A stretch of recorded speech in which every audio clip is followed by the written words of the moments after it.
Assalamualaikum warahmatullahi wabarakatuh. Perkenalkan, nama saya Altia Rosanti dengan NIM 2019-14-3664. Baiklah, saya di sini akan menjelaskan resume saya, yaitu tentang perkembangan masa kanak-kanak awal 2-6 tahun. Baiklah, kita mulai. Perkembangan masa kanak-kanak awal 2-6 tahun. A. Tujuan instruksional. Setelah membaca bab ini tentang perkembangan masa kanak-kanak awal, maka diharapkan mahasiswa dapat memahami 1. Perkembangan fisik, 2. Perkembangan intelektual, 3. Perkembangan sosial emosional, 4. Perkembangan moral anak, 5. Tugas-tugas perkembangan masa kanak-kanak awal. Baiklah, selanjutnya B. Perkembangan anak-anak awal.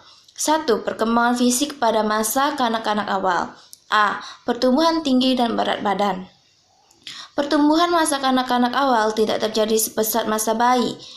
Pada tahun pertama, bayi tumbuh dengan pesat. Pada tahun kedua, pertumbuhan mulai melambat, dan pada tahun ketiga, pertumbuhan semakin melambat.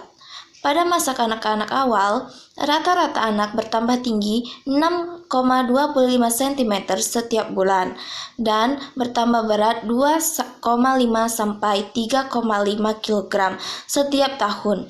Pada usia 6 tahun, berat harus kurang lebih mencapai 7 kali berat pada waktu lahir. Baiklah, B. Perkembangan motorik masa kanak-kanak awal. Awal masa kanak-kanak merupakan masa yang paling baik untuk mempelajari keterampilan tertentu. 1. Anak sedang mengulang-ulang, sehingga dengan senang hati mau mengulang suatu aktivitas sampai terampil. 2. Anak-anak bersifat pemberani, sehingga tidak terhambat rasa takut kalau mengalami sakit atau diejek teman, sebagai ditakuti oleh anak-anak yang lebih besar. 3. Anak muda dan cepat belajar karena tumbuh mereka masih lentur dan keterampilan yang dimiliki baru sedikit, sehingga keterampilan yang baru dikuasai tidak mengganggu keterampilan yang sudah ada. Baiklah, C. Implikasinya pada pendidikan. Sebagai pendidik, anak-anak perlu memperhatikan keseimbangan gizi agar pertumbuhan anak secara konsisten terjamin berjalan baik. Sehubungan dengan perkembangan motorik tangan, anak dapat dilatih kemandirian yang berkait dengan kehidupan sehari-hari seperti berpakaian sendiri, mandi sendiri, dan lain sebagainya. 2. Perkembangan intelektual pada masa kanak-kanak awal. A. Perkembangan kognisi. Pada masa kanak-kanak awal, anak berpikir konvergen menuju ke suatu jawaban yang paling mungkin dan paling benar terhadap suatu persoalan. Adapun ciri-ciri berpikir pada tahap pra-operasional adalah sebagai berikut. A. Anak mulai menguasai fungsi simbolis. B. Terjadi tingkah laku imitasi. C. Cara berpikir anak egosentris, yaitu suatu ketidakmampuan untuk membedakan antara perspektif seorang dengan perspektif orang lain. D. Cara berpikir anak centralized, yaitu terpusat pada satu dimensi saja. E. Berpikir tidak dapat dibalik. F. Berpikir terarah statis. Selanjutnya B. Perkembangan bahasa dan bicara.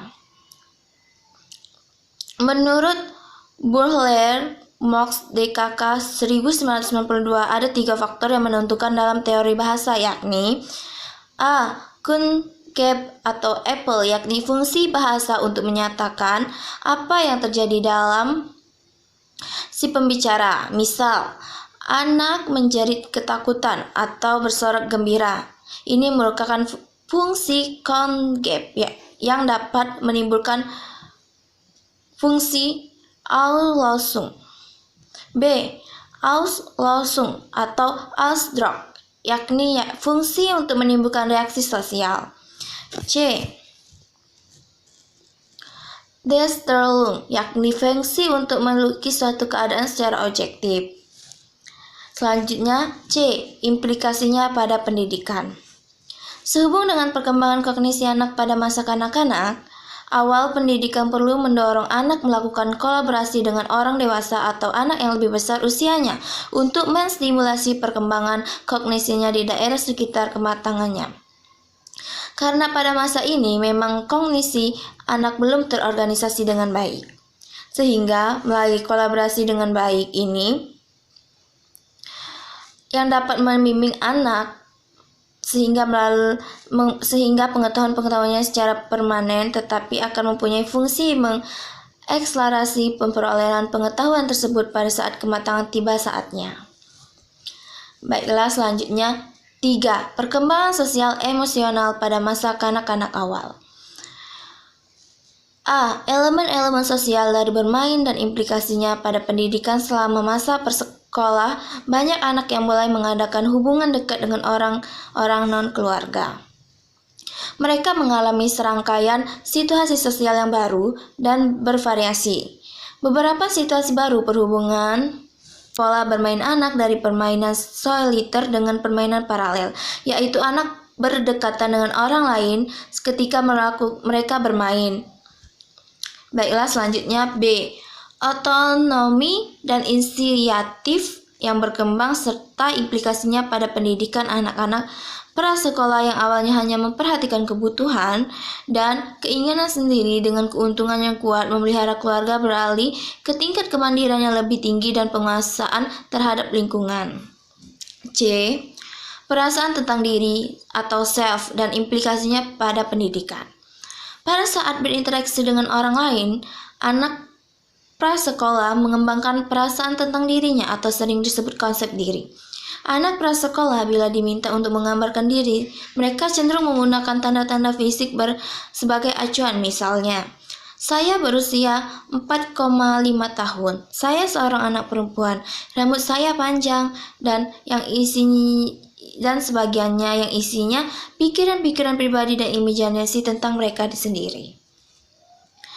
D. Hubungan teman sebaya serta implikasinya pada pendidikan. Anak yang populer umumnya mampu menginterpretasi, prediksi, dan merespon perilaku orang lain. Mereka disukai dan dicari anak-anak lain sehingga teman yang terlibat dalam interaksi yang makin kompleks. Interaksi demikian dapat makin meningkatkan kemampuan anak tidak hanya dalam keterampilan sosial tetapi juga kemampuan kognitifnya.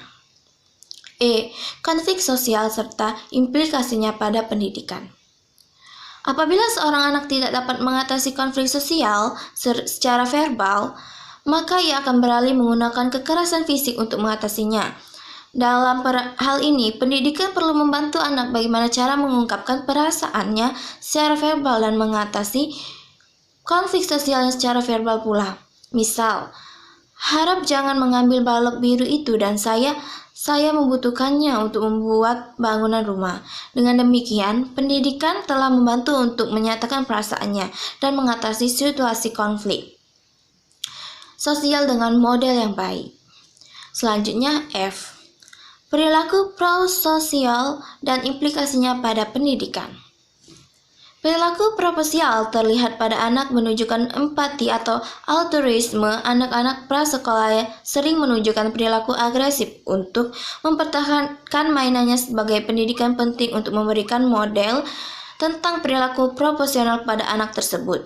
Salah satunya, kunci penting untuk memahami orang lain ialah kemampuan untuk memprediksi dan menjelaskan perilaku orang dengan menggunakan sudut pandang yang berbeda.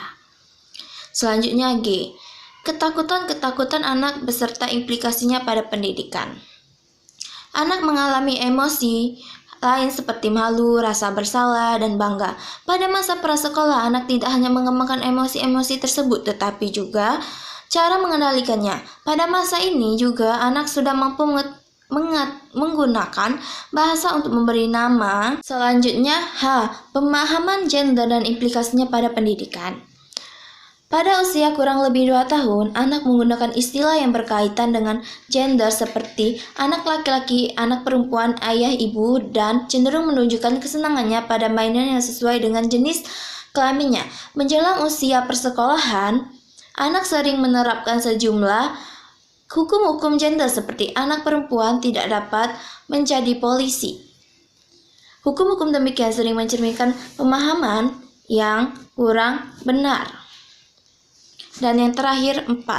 Perkembangan moral pada masa kanak-kanak awal dan implikasi pada pendidikan.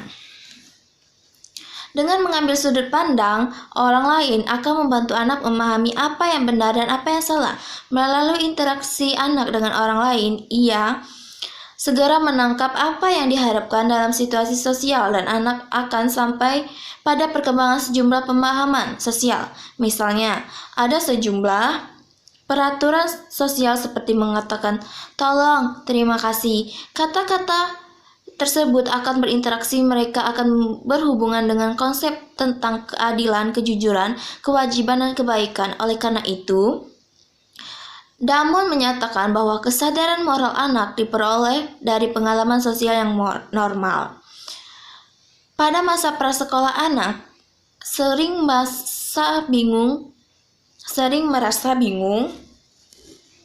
dengan perilaku orang dewasa yang kadang berbohong, karena bagi mereka berbohong tetap berbohong dan merupakan perbuatan tidak jujur. Mereka belum mampu menilai suatu perbuatan dari latar belakang motivasinya. Ketika anak-anak menjadi semakin sadar akan sudut pandang orang lain dan pengaruh mereka sendiri yang kuat dalam berbagai situasi, mereka akan memiliki kesempatan lebih banyak untuk menjadi semakin besar akan hukum dan adat tentang apa yang dikehendaki masyarakat dalam interaksi mereka dengan orang lain.